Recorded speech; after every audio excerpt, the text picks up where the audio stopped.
I was interested in being a U.S. paratrooper because of books I had read and stuff I had seen in movies and a lot of that. And I thought it'd be fun to jump out of airplanes. A jump starts outside of your company where you lay out your pack list that you were told to pack into your rucksack and on your gear, so to make sure that you have everything that everybody else has. From there, you usually ride a deuce and a half truck to Green Ramp, which is at the Air Force Base next to Fort Bragg. There you put on your parachute. It gets checked out by a rigger to make sure there's no twists, there's no problem with the parachute. And then you put on all of your gear. You hook your rucksack to your body and your weapon to your body. And then you go sit in the grass waiting for the Air Force pilot and loadmaster to be ready for you to board. And then when they tell you you're ready, waddle across the ramp to the tailgate of the airplane, walk up the tailgate, and then take your seat and wait for the plane to take off. After the plane takes off, you will get your orders from the jump master, who stands at the very tail of the airplane by whatever door is open or doors that might be open. And he will say, stand up. You stand up. He'll say, hook up. And that's when you hook up your static line to the anchor cable that runs through the airplane. Then he'll look out the door and gauge a time of how long before you jump. And he'll yell something like 20 minutes. And so you know you have about 20 minutes.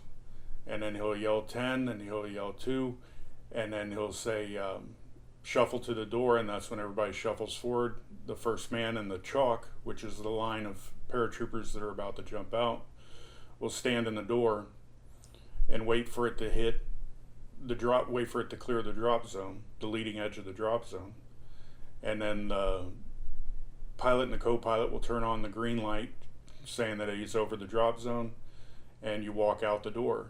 And then as you go out, the static line pulls tension, ripping the parachute out of the pack tray off of your back, and the parachute opens.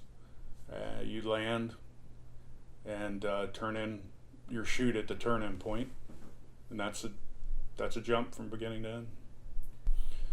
On the night of my accident, there were a bunch of things that had gone wrong. The airplane I was supposed to be on started leaking fuel, so that shorted the jump by one airplane.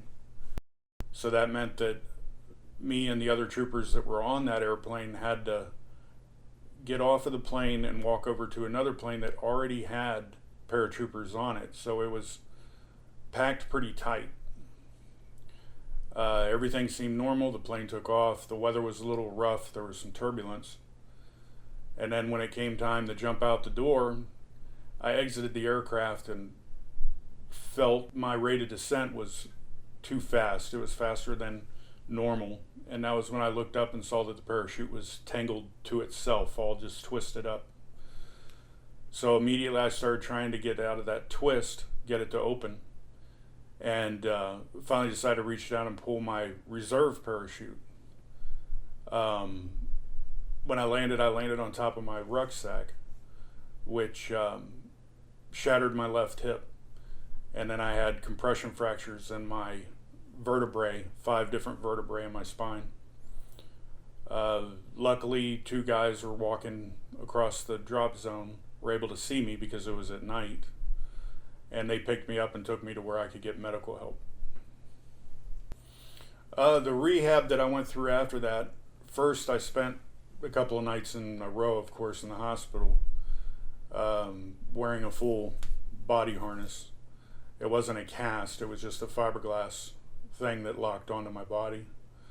And then when I was well enough not to wear that, they started me on rehabilitation, starting out very simply, being in a wheelchair and just lifting legs, lifting your arms, stuff like that. Then progressed to learning how to walk again, the exercises for that, which was basically what everybody's seen. It's walking between 2 parallel bars.